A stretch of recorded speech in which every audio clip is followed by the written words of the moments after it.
like yesterday I am with my 2 children in the park and it's a Saturday, it doesn't mean that that's the only day of the week that I see my kids. I would be surprised if that wasn't a thought that's passing through some people's heads when they're looking at me and my children. I wanted to have a baby, I wanted to have a child, but in terms of the responsibility, never actually thought of me being the primary carer. So suddenly to have it thrust upon you is quite frightening. I don't really feel like I'm being acknowledged at all. I don't think that anyone thinks that it's important for me to see my son. But I want to be in a part of his life. I want him to know who I am. I want to spend time with him. I want to do things with him. They're always going to need me. I'm always going to need them, you know, but when they get older, like my 13-year-old son now, this is where I've started to put more input, you know, in his life than ever before.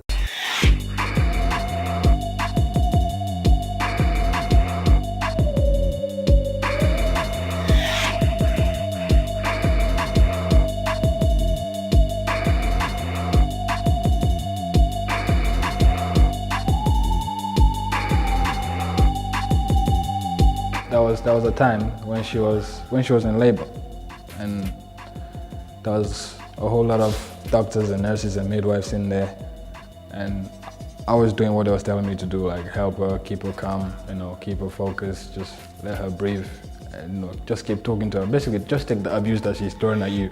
Okay, I was doing that, and at the end of it, I think midwife or one of the doctors says, "Well done, you did good," and I said, I'm doing my best, I'm trying my best.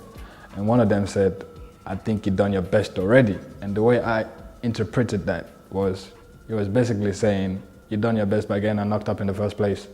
That's how I translated it. That's how it came across to me. So that really got me thinking, like, why would you want to say something like that? That's really hurtful to me. The nurses will come and they wouldn't even look at me, they look straight at her. It was a major moment for me. I mean, at the time, I was thinking, okay, well, this is a major moment for both of us. So it would be nice if everyone could just acknowledge both of us and not just the one parent, because it's a big moment in our life, our son being born. But there you go.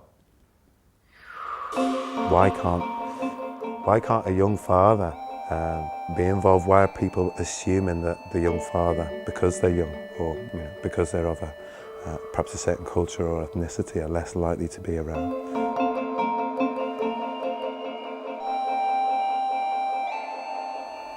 Obviously, they do try to make you feel comfortable when they realise that they've probably done something or said something that might be a bit offending, you know, so they'll probably switch it up at the time and think, oh, well, is it you that's coming through? Whatever, they'll start talking to you as normal, you know, but yeah.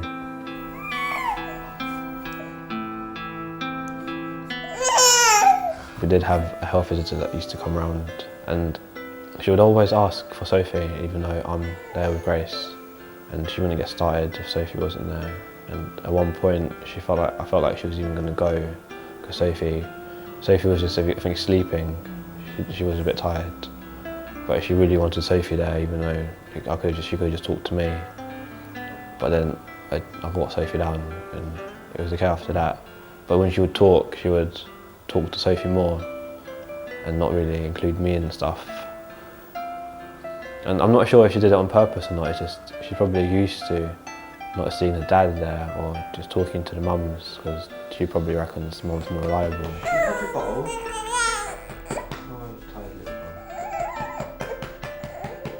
Those fathers run the risk of feeling alienated, which might cause a negative impact on the family dynamic, simply because they're being told, the message they're being given by the professional, the person providing this expertise, is that actually you're not as important one way or another. So, you know, say dad has taken a day off work, and perhaps that's a struggle. He's going to do it, he wants to be there. However, he's got to really kind of negotiate this day off with the boss and all the rest of it. Perhaps next time he's going to think, well, you know, midwife wasn't, you know, the zeal to be available for the next appointment might be diminished because of the lack of the reception that dad felt when they walked in the room. It was very much this feeling of, oh, well, you know, Dad must be off work today, or it's a special occasion, or you know, just this feeling of it's not normal, it's not, you know. You know, things like the 1 o'clock club, where, you know, the first question would always be, well, you know, where's Mum, and how come you're with Dad today?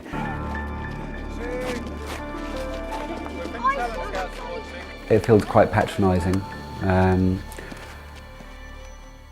because there's a slight embarrassment of saying, well, actually, I'm the primary carer, I'm not working.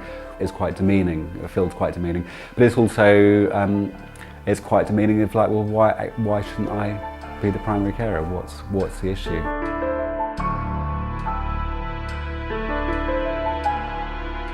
I think a lot of men don't come back to the groups because of feeling out of place when they get to a children's centre. The environment is not friendly. There's pictures of women and their kids, there's no pictures of men. So it's like when you get into a group like that, you're not comfortable, you still feel out of place, and all the other mums are just talking between themselves, and to make it worse, they all turn around and they're all looking at you thinking, almost like, is he lost or something? Sometimes it's easier when there's at least another male there, as you've got someone to sort of gravitate towards. I think everything should be open to all, so that you never feel excluded. I think that's the important thing, is not to exclude, that everyone should always feel included, because there's always a day you want to do something for your children and you find out you're unable to because it caters to a group, and that's the hardest part, because it's always, maybe the day when it caters for yourself is not necessarily convenient. 8 o'clock.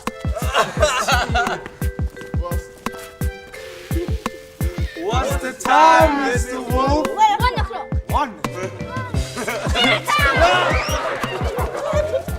Even though it's the same structure of play, singing, rhymes and everything, but fathers groups feel more relaxed, and yeah, you get to talk as well. You get to talk to a lot of the parents. Sometimes I think coming to the children's centre, I think we've gotten used to it being more about the child, but when you come to a dad's group, I think it's about both of you. As a father, on whatever level, to a greater or lesser degree, we need genuine human reassurance that we are validated, that we matter. However strong and self-confident we might feel, however involved we might feel we are. If someone tells you something, no matter how small it is, if it's positive, you know, it just gives you that boost of confidence in being a dad. It'll make you want to, you know, be more of a dad than you are already. Like, it actually makes you feel, wow, someone recognizes what I'm doing. I think it's sort of developing positive images of the male carer that aren't trying to slot them into a female carer kind of role. It's like, I don't want to be motherly and caring. I want to be a cool, good dad. And that's all right. I just want to be seen as an equal partner, and I don't want any special treatments or anything. I don't want 50% of the attention. I just want to be told that actually my presence is you know, as important as anybody else's, and that I therefore have a role to play. And I don't want to be spending my time thinking, why aren't you looking at me? Or do you not like men? Or, well, last time did I say something in here that you didn't like? I don't want to be wondering why I'm being ignored. So it's not about giving me 50% of the attention, it's about don't ignore me. And if that is just 1% of the attention, that will be enough.